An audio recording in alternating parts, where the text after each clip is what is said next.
Hi there, this is Aisha Subarkar with World in 2 Minutes, bringing you the latest developments around the world. Let's begin. Hamas Monday accused Palestinian President Mahmoud Abbas of trying to sabotage a fragile reconciliation agreement after he accused the Islamist group of running a shadow government in Gaza. In a sharply worded attack on Hamas, Abbas threatened to break off the unity agreement over the group's de facto control of the Gaza Strip. Abbas's words sparked an angry response from Hamas, with spokesman Fawzi Bahroum accusing him in turn of trying to destroy the reconciliation and play into the hands of the Americans and the Israelis.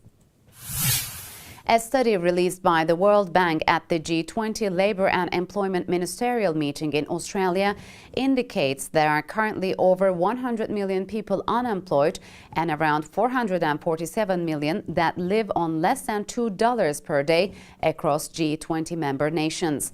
The organization says in order to prevent a global job crisis, 600 million new jobs would have to be created by the year 2030 just to keep up with the current levels of population growth.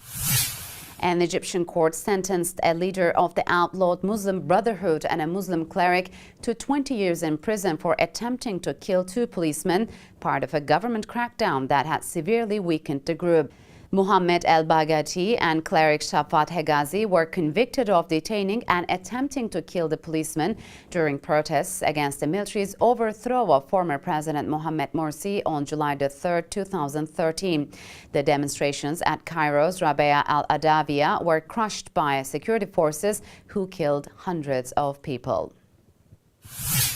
Police and emergency services were hunting a large shark at Clark's Beach at Byron Bay that killed a 50-year-old swimmer. At a press conference at Clark's Beach this afternoon, Tweed Byron Inspector Robbie Cullen said that approximately 10:45 a.m., police were called after a man was dragged from the water with severe injuries to his right leg.